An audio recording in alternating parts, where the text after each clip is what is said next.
ووسيلة وحيدة هي النضال السلمي الممهور بالتضحيات بسخاء تهون في سبيله تقديم الروح وتلقي رصاص البطش والطغيان بصدور الشباب العارية والعامرة بالحب والإيمان واليقين. And in the midst of all that, that is the power of the rulers, the Arab Spring is broken out because of the determination of the youth who wanted to bring down those regimes.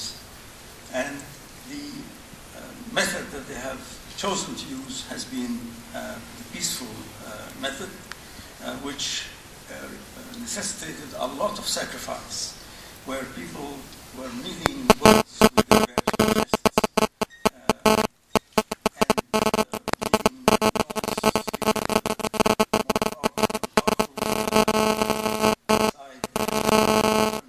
and yet they were only armed with love and peace. كانت هناك قناعة قد ترسخت بفعل الواقع المشؤوم أن النضال السلمي غير مجدي، وأن هذه الوسيلة ما من شأنها أن تنتزع الحقوق فقط من أولئك الحكام اللطيفون في تعبير بعض أنظمتهم، وليس من النظم العائلية المستعدة والجاهزة لمواجهة الجموع السلمية بالقذائف والبنادق والرصاص والإخفاء القسري والأجهزة الأمنية.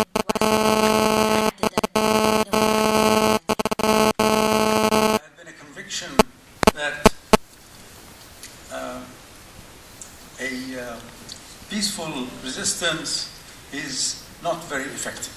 إذا أردنا الحياة الحرة والكريمة فسوف يستجيب القدر لنا فقط متى أردنا ذلك، ونحن قادرون على ذلك. نحن نستطيع دون سلاح، دون تمويل، دون دعم لوجستي أو أي نوع من أنواع الدعم والمساندة الخارجية أو أي نوع من أنواع المساندة، سواء من داخل القوى داخل البلد أو حتى خارج الثورة. علينا فقط كشباب، كان هذا حلم الشباب وهذه استراتيجيتهم، بأن نهتف أن الشعب يريد إسقاط النظام، وأن نجوب الشوارع، لا نتوقف حتى يرحل الدكتاتور وحتى يسقط هو وعائلته دون تأجيل أو تقسيط أو تسويف. لن نتوقف حتى يرحل. If we want to live in freedom, then surely fate will respond positively to us in allowing us to get rid of the dictators and in breaking our chains. But only when we decide to do that. And we have shown that we are able to do so. And we can do so without the use of weaponry and violence. And without help from outside either. شاهد العالم الآلاف من الشباب تحصدهم آلة القمع، تحصدهم رصاص وقذائف الأنظمة، وهم يقهرونها بإرادتهم الحية، ينتصرون عليها بقدرتهم على التضحية.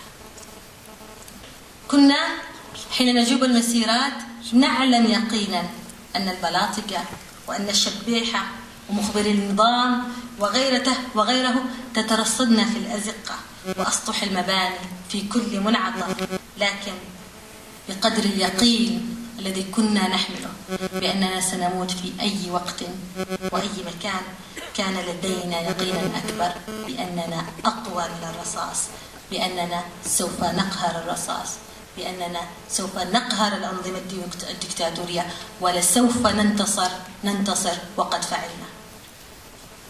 When the youth went out on these Tahrir squares, they knew Tahrir square. They knew ahead of time that some of them were going to be killed, but that did not stop them, because they knew that with their perseverance and their dedication and sacrifice that they were going to win in the end.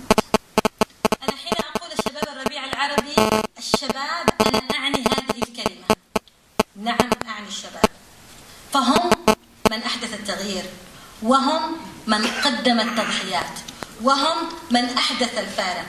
بإمكانكم فقط أن تطلعوا على كشوفات الشهداء والجرحى لتروا كم عدد الشباب في تلك الكشوفات.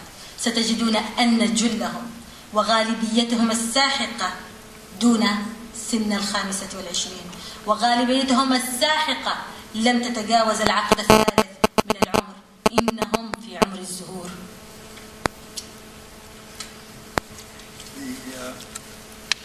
You can actually check all the records of the numbers, the huge numbers of people who fell to the security forces that were shooting at them, and you will find that the vast majority of them were under the age of 25, and even at least they were within the first 3 decades of their lives. They were like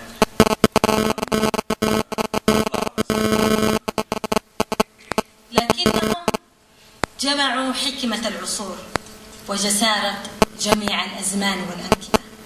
طبعا أنا حين أتحدث عن الشباب لست أدعو إلى صراع الأجيال أو إلى القطيعة، أنا هنا أقرر حقيقة شاهدتها وعايشتها تقتضي أخلاق الثوار ومبادئ العدالة والإنصاف أن أرويها. When I say that the youth have made all these sacrifices, I do not mean to lessen the role of other groups, but one also has to acknowledge their very, very important role indeed. ما يميز ثورات الربيع العربي عن غيرها من الثورات التحررية التي شهدتها المنطقة وفي جميع أنحاء العالم هي أن الشباب يعلمون مراحل ثورتهم، هم يعلمون ما يريدون، يعلمون أن ثوراتهم لا تنتهي بإسقاط الدكتاتور بل تبدأ به. What distinguishes these movements, revolutionary movements that we have witnessed, is that the youth actually know the different phases of their revolution. They know what they want. They know that their revolutions do not end with the removal of the dictator, but only starts with the removal of the dictator, and there's a lot more after that. ثم تمر بإسقاط أفراد عائلته. الضمان هو للشباب، ليس للقائد الفرد، وليس للحزب الفرد، بل للشباب المتسلح بالثقة، بالحلم، بالإيمان، بالعمل والقدرة على صنع التغيير. أيها الأعزاء، يعلم الشباب تماما أهمية الشراكة الشعبية بين مختلف مكونات المجتمع من أجل إدارة المرحلة الانتقالية. يعلمون أن هذه الشراكة كذلك هي ضمانة حقيقية للدولة المدنية الحديثة التي ناضل من أجلها. The cooperation between different powers in the country is the guarantee to lead the country in the transitional period. أخيرا أيها الأعزاء، يعلم الشباب تماما كيف كانت العلاقة الحميمية بين التنظيمات الإرهابية وبين الأنظمة المخلوعة. يعلمون تماما أن ثورتهم كانت الضامنة لتجفيف العنف والإرهاب والتطرف. And the youth also are aware of the very close relationship between the regimes and the terrorist organizations, and that in fact those regimes helped and supported those organizations. يعلمون تماما أن كل دكتاتور إرهابي وكل إرهابي دكتاتور، كل منهما يغذي الآخر ويستمد منه أساليب البقاء.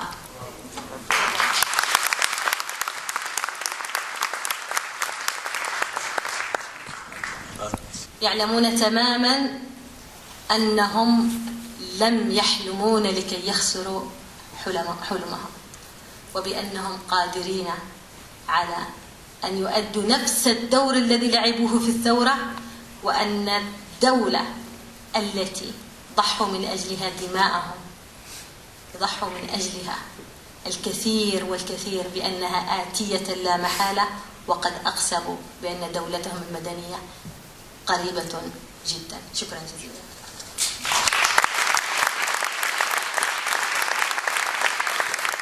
And I think that is where I'd like to begin our discussion tonight.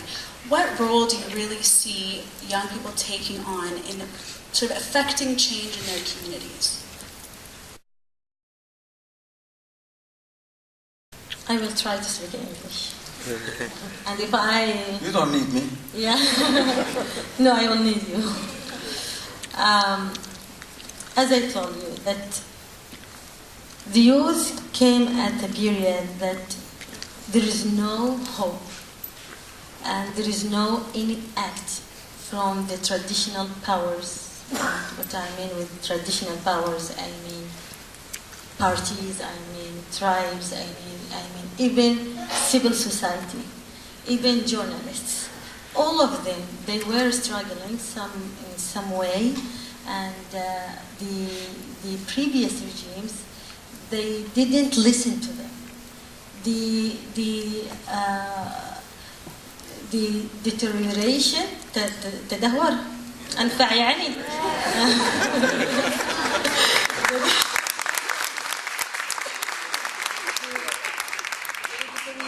of all the situation in the country, in all the fields, in social, in political, in security, in economic, become increase and increase. So, what is the youth? The youth decided to have the solution, to stop the crisis around them, to build a new dream, to build a dream, not a new dream, because there wasn't a dream, especially with the traditional powers, with the parties. So they dreamed that they could have something, they could stop the deterioration, and also they will be able to have solution. So they represent themselves as a solution, and they did. They said, we are the solution. And we have the solution. What is the solution? It isn't reform, like what the parties or NGOs or even journalists without the revolution, before the Arab Spring did. No reforms with that corrupted regimes is something impossible. So the solution is people want to step down the regime, and people want to build a new country. However, and that's what happened. But if we sort of go back, I mean, I've seen some pictures of you in the early days when you used to have the weekly protests in the square with just a few people. I mean, you were literally a handful of people in the square. There was not much support for you. You are living in a community where women traditionally will not step outside their door to participate. And I'm wondering, how did journalism, and perhaps Dr. Aliaa can join in also with our conversation and hear about that, how did journalism help you to get that message out there, and that medium of communications with the young people to get the message out? Regarding the demonstration in Yemen, it didn't start at the beginning of January. It's before that. It's from 2007, when we were in the Freedom Square before Change Square. Freedom Square was square. We established it in front of the cabinet, and we organized weekly demonstration every Tuesday there, and then sometimes it became every Saturday and Tuesday. And before the revolution, it became every day. It was for defending human rights. It was on fighting corruption. This is the demonstrations in Sana'a, and there was also another demonstrations in the south, which led by the Harak with the Southern Movement, peaceful Southern Movement, and it was also since 2007. So there was.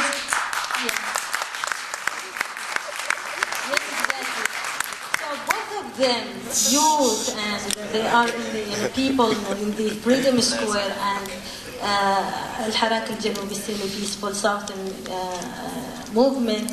They will lead, this kind of peaceful way to change and to demand for their rights. But it wasn't, something that both of them, they didn't call for step down the regime. But what happened in Tunisia revolution, when it came to the Tunisia revolution, people recognized what is the solution. In all, not just in Yemen, in all Arab Spring, and in all the countries around the world who suffered from the dictators.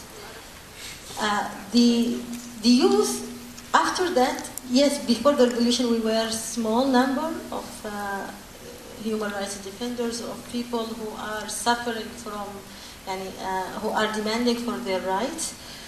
But after that, the student listen, and they take the initiative. That is the youth, that they are the people, they are their ages under 25.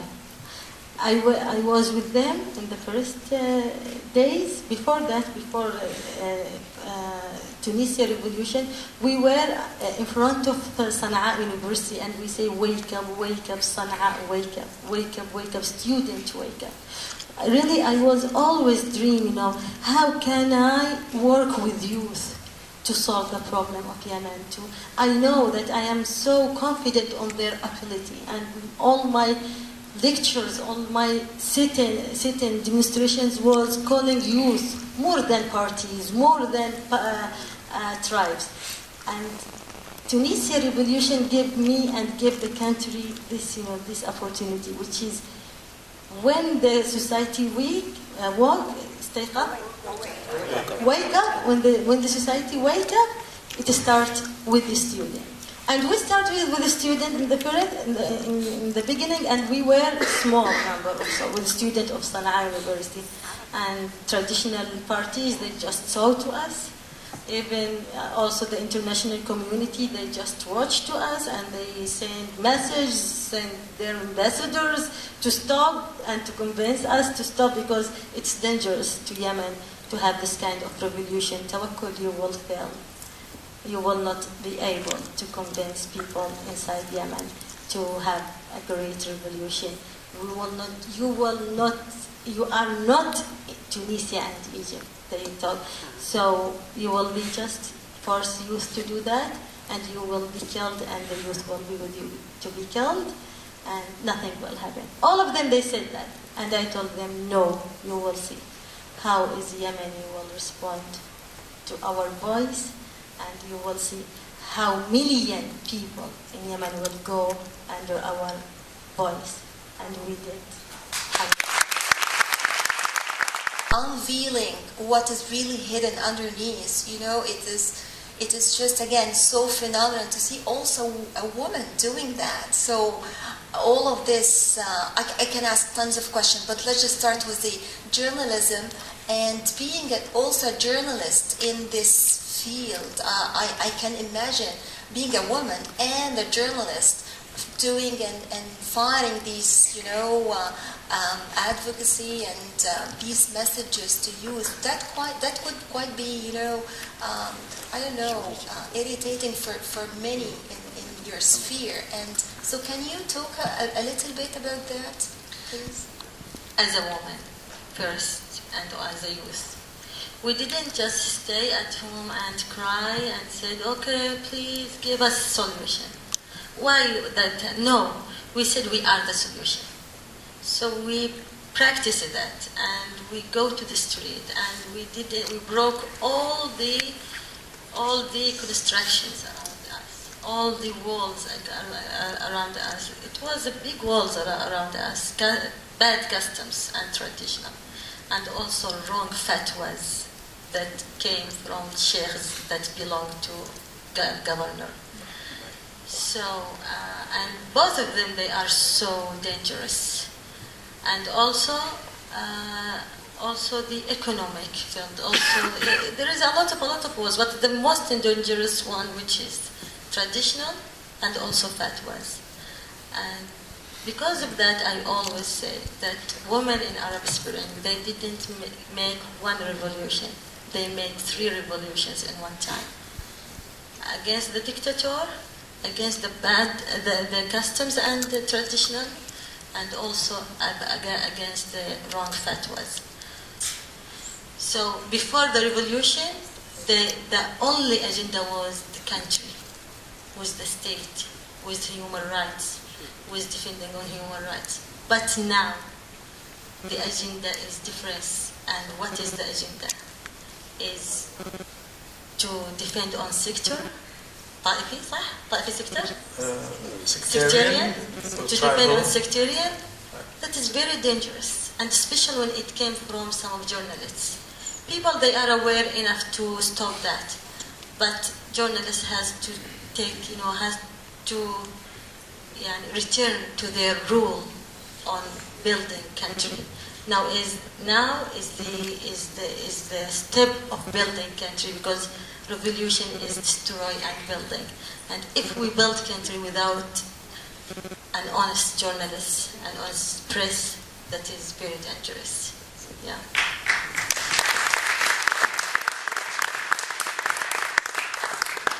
Right. So the importance of journalism for sure, and that kind of engagement. And I'm wondering, in terms of just now, you said something earlier that it doesn't begin with the removal of the dictator. Like that's just the beginning. And so right now, I feel that you must have a monumental challenge. But it's a challenge, I think, that is shared all around the world in terms of how to engage citizens into feeling that they're not just going to sit at home and go boo-hoo-hoo about their problems, but how do you continue that momentum to get people to feel that they can make a difference? I mean, even here in Canada, we have voters, and we have a democracy, but not everyone will necessarily go out and vote. Our participation rates are not going up by any means. So how do you think that we as societies can really engage people into feeling that they have a say and a voice to make sure that how they feel about things is going to get heard either through journalism or other means, through taking part in politics, taking part in all the different means? How do you, you're looking at Yemen, but we look at our societies. How do we engage people in bringing about that positive change that we want to see? Let me first talk about Arab Spring, then I will talk about all the world. I think the participation now of the people, when we talk about participation, is participation of media, participation of parties, but I mean now participation of people, which is youth, which is people who doesn't belong, to parties, because or to media, simple people. The citizen. Independent. Citizen and independent. I think that it increased, and now the rule of these people is something you can't control.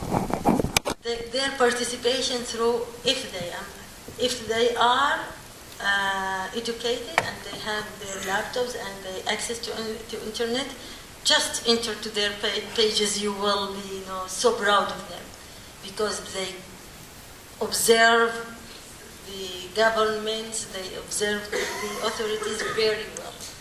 Everything. And they know the meaning of information. This is one. And on the other hand, the simple people who are not educated, they are also using their rule on participation, on observing the authority. So I am so optimistic of their role, because that is the only authority that they take it after the revolution, and they will not let it go. Yeah. But how can we manage it? Not manage it because manage it to control. No, how can we make it to be more benefit? That needs, in Arab Spring countries, in all of the countries, but especially we need اللي هو الحق في الحصول على المعلومة, the access to information. Access to information. So we need the new constitutions that will guarantee these things. اللي هو حق الحصول على المعلومة وتداولها, access to information and transparency. That's a right to communicate. أيوة. The right to communicate. This is very important for participation for people. The people will not be able to participate without access to information. This is called the participatory democracy, and it is typically related to the right to communicate, the right to get proper information, the role of journalism, citizen journalism that you have just highlighted, as well as the education of right to communicate. That's the point that you have just pointed out. It's very important that, in any society, human rights does not just come all of a sudden. It is an educational process that typically would educate the little kids to have, a union in their schools. And I think this is a process that the Arab Spring will get to it eventually, that we have the luxury of having it in Canada, that we have union even for little kids, elementary school, secondary school, at universities. And at one point when these youth are totally prepared to just voice their right to communicate, they can advocate for it. They can use the tools and techniques to really voice it effectively and so strongly, which is what you have done in Yemen through your advocacy, through picking the tools and techniques and so on. I can speak a lot of it because this is typically my research, communication and human rights, that is not typically using cell phone and computer and so on, but human communication as demonstration. Demonstration is a human right that you have to really practice a lot until you reach a point where you are so comfortable to practice it every day. Yes, this is very important point. So access to information for these people who are educated. And also education itself, it's very important. So all the people around, especially you are outside your countries, you have to support any initiatives for empowering your people in these countries. I'm talking about not just in Yemen and in Syria, but it's very important in Arab Spring, but also in all development and in underdevelopment countries. Education very, very, very important, especially in this period of the history. So these people who went to the street, all of them are not educated. Most of them they are illiterate, or they have elementary education. So we need to educate them. This is very important. To educate, to give them chances for education, to make a good participation for them in the future.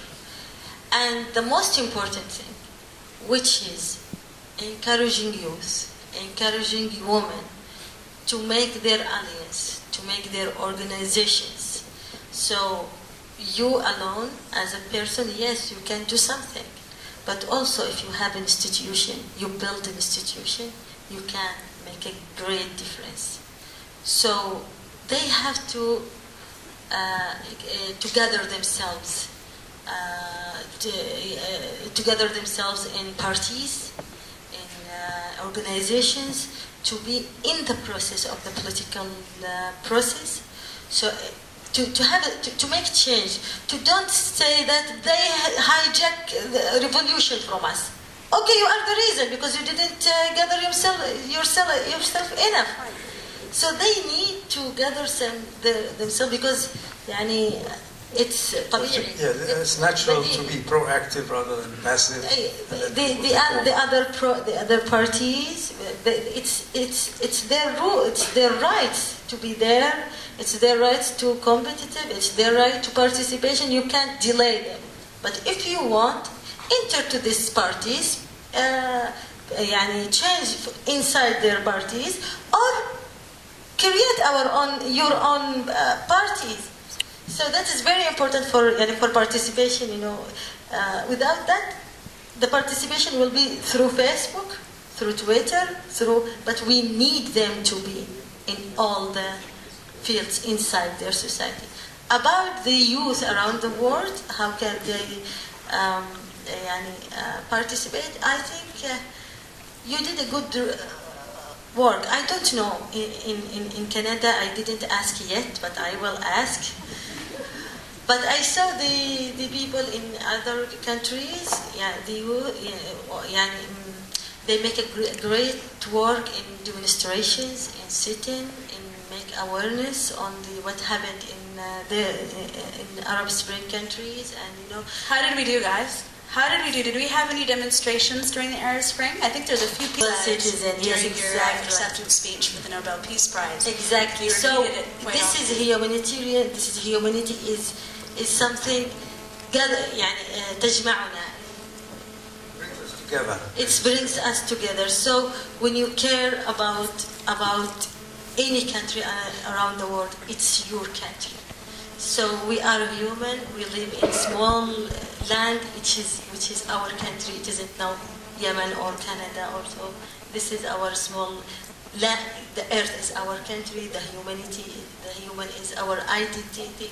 So if you can spread this soul and this convince, and they are really know it, because we are live in a small village. That is the reality.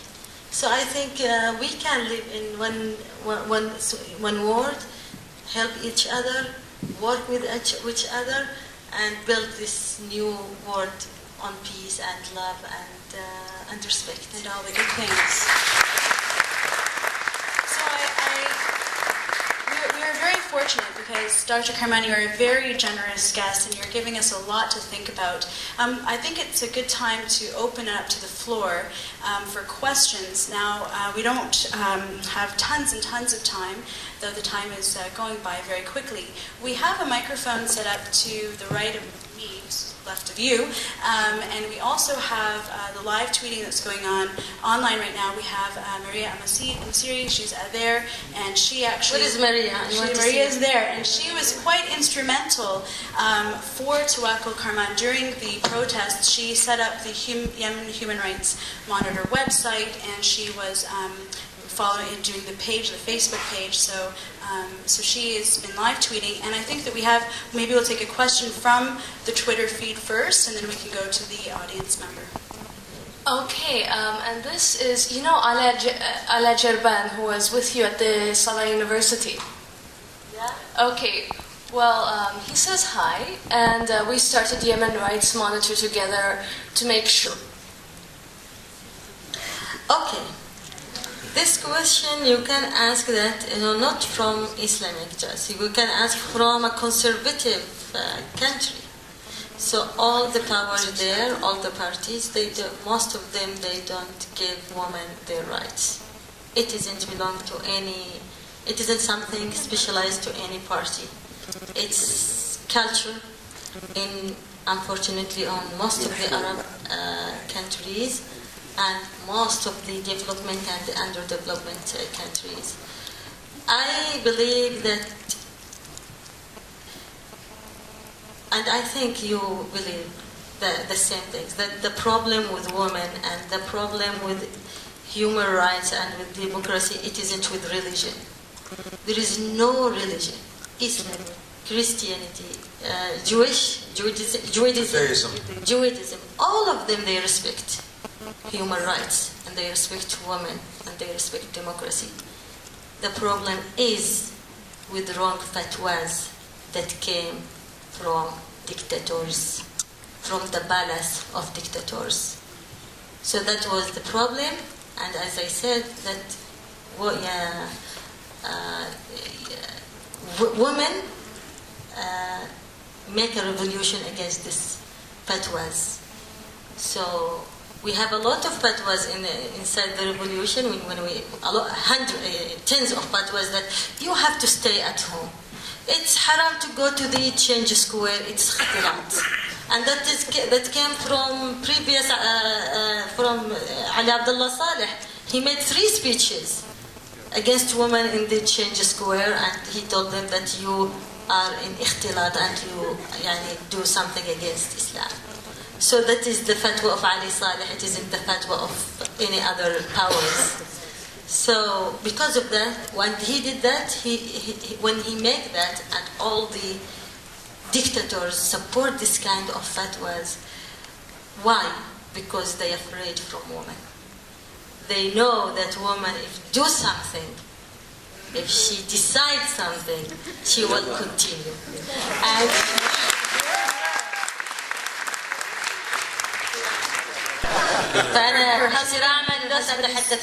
her husband was whispering, maybe she could say that in Arabic, so. Okay. السبب أستاذ الدكتور قيس ستساعدني في الترجمة. هذا نوع من التسلط الذكوري ومن الرحمة الأنثوية فأنا ومن احترام بس ممنوع في كندا. ممنوع. طيب بالنسبة هو كان سؤاله إنهم لما يطلعوا للسلطة يتغيروا. طبعا هذا نتيجة لطبيعة السلطة التي يتم إنشائها. This is part of the nature of having power, in fact. طبعا هذا التغير احنا لاحظناه كثير خلال العقود السابقة حينما كانت ثورات او ما تسمى بثورات وهي كانت اغلبها انقلابات عسكرية، يعني كانت النخبة تثور من اجل الشعب. We have noticed this over so many previous decades. Every time there was a new government. إنه النخبة كانت تثور من أجل الشعب، سواء كانت نخبة عسكرية أو مثقفة أو كانت تثور من غير الشعب. هذا الذي جعل هذه الانقلابات يعني غير محصنة بأداء شعبي مراقب لأداء هذه الحكومات وهذه السلطات. So there will be a group of officers or a group of people who will change the government, but there was no, shall we say, there's nobody to watch over how they behaved after that, after they grabbed power. There's no accountability. وهذا ما تغير الآن. الآن مش النخبة التي ثارت من أجل الشعب. الآن الشعب ثار من أجل الشعب. By people for people. So الشعب الذي ثار وانتفض هو الشعب الآن الذي يمارس دوره الحقيقي في مراقبة الحكومات. فدور الحكومات الآن التي تتغير قد انتهى، لأنه أي حكومة ستتغير سيغيرها الشعب. انتهى الموضوع. Yeah, so the difference now is that the changes occurred by the people, not by a group of military officers or other people. And because of that, these governments would be always accountable. And if they are usurped by another small group, then people will put that right. Okay, wonderful. Thank you. And I love both your Arabic and English, so you're doing a wonderful job. Canadian. If you want to separate the youth from the older people, it will be very weak. We need all the material, all the population, all the young and youth and senior to be practiced in the way what Allah order us وأمرهم شورى بينهم. وما في بلد حصل على الديمقراطية within 2 years or 3 years or 4 years. France over 20 years till got the democratic ways. Canada over 100 years. US. So we're still very, very young as ربيع العربي. لازم نعطيها شانس لتوقف على رجليها وتخلي كل الشعب براكتس. شكرا والسلام. We are proud of you.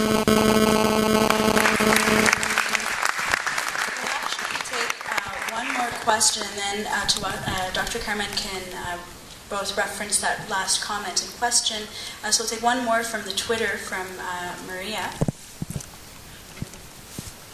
Activists and a rare female president from Africa. Regarding politics in both the Middle East and Africa, are women given an ample chance to lead, and what can be done about it? He asked that after winning Nobel Peace Prize, after president from Africa, after leading Arab Spring. I think هو سؤاله هل ممكن تقود المرأة تكون المرأة قاعدة كده؟ فهمت أنا الموضوع ولا لا؟ هل ممكن؟ أيوة، أنا أشوف إنه يعني هذا السؤال كان ممكن يسأل قبل ثورات الربيع العربي، أما بعد ثورات الربيع العربي يعني يفترض أن نقول وهل يمكن أن تكون المرأة غير قائدة؟ هذا هو السؤال.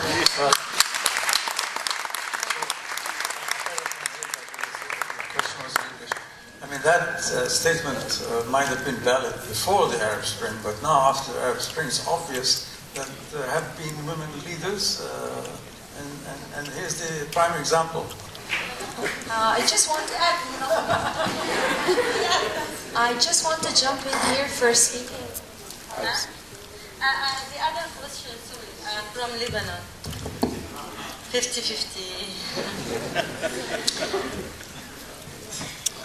By the way, أول سفرية لي كانت خارج اليمن قبل حوالي 9 أو 10 سنوات، كانت إلى لبنان. فأنا أحب لبنان وشعب لبنان وأتمنى لبنان كل الخير. وأول وردة تجيلي من زوجي كانت في لبنان.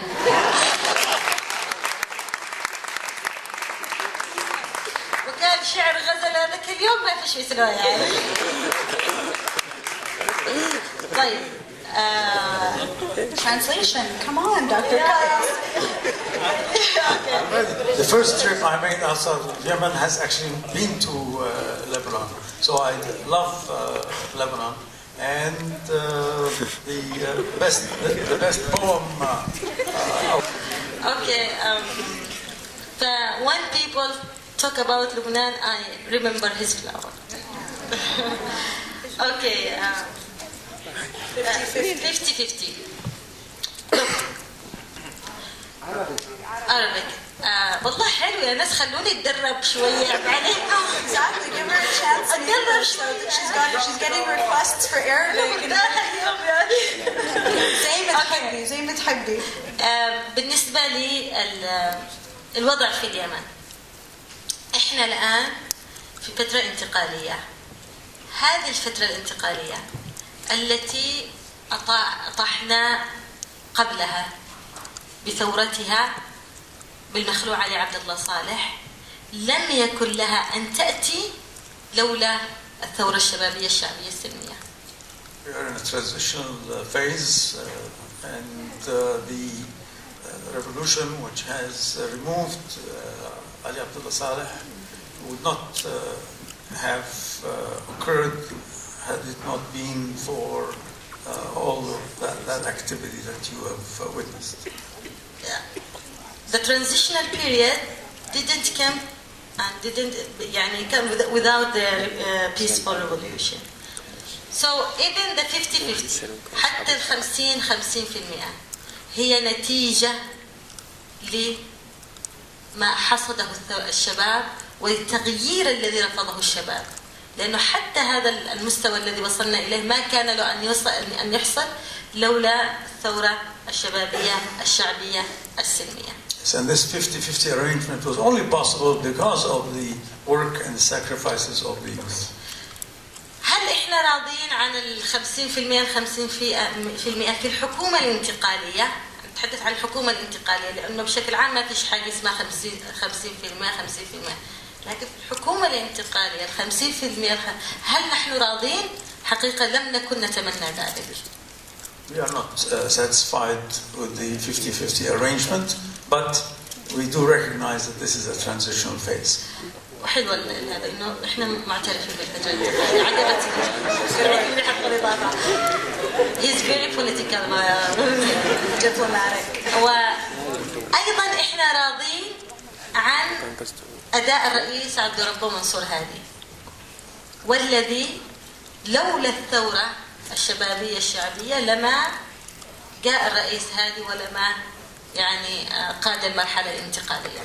And we are satisfied with the role of the new president, Abdurrabbu Mansour Hadi, but that also would not have occurred had it not been for the revolution by the youth. هو الآن المطلوب منه طبعا عبد الرب منصور هادي إحنا من أعطيناه الشرعية، يعني لولا موافقة الثورة عليه ولا كان سيكون رئيس فاقد الشرعية. من أعطاه الشرعية هي الثورة، ومن ارتضته هي الثورة، ومن تقول له الآن امشي ولا تتوقف وإحنا معك وإحنا بعدك وإحنا قبلك هي الثورة، وهو معتمد على الثورة ولا معتمد على أحد بعد الله غير الثورة وغير شباب الثورة. And it is we who have given the new president Hadi this legitimacy. خلال هذه الفترة الانتقالية نحن نعمل على تغيير شبكات المحسوبية والفساد، تغيير يعني أقرباء المخلوع وغيره، ونطالب الرئيس هادي بأنه يقوم بدوره الآن بتوحيد الجيش والأمن. هذه مهمة جدا عليه أن يقوم فيها، لأنه إذا ما قامش فيها فهو في تهديد حقيقي للمرحلة الانتقالية. والدور الآن مش على الحكومة 50-50، الدور كله منوط بالرئيس الذي أعطته الآلية التنفيذية المبادرة الخليجية كل الصلاحيات، والذي يستطيع أن يعمل كل شيء خاص بتهيئة الأجواء للمرحلة الانتقالية وللحوار الوطني الشامل. لدينا 20 نقطة طرحناها، هذا في اللجنة التنفيذية الفنية للحوار الوطني وأنا عضوة فيها. حطينا 20 نقطة مهمة، هذه 20 النقطة لتهيئة للحوار الوطني والذي سيتم فيه صياغة دستور جديد. فلسنا متوقفين عند 50-50، لدينا 60 عمل نشتغله، وأغلب هذه الأعمال أهمها ونقاطها الاستراتيجية منوطة بالرئيس وبالشعب. الحكومة الانتقالية تقوم بدور معيق، هذه اللي 50 النص بنص، تقوم بدور معيق نتيجة لعملها التوافقي، لكن برضه ليس عليها رهان كبير بقدر أن الرهان على الرئيس الذي يجب عليه أن يتخذ قرارات صحيحة وقوية وجريئة وأن يستند على دعم الشعب له.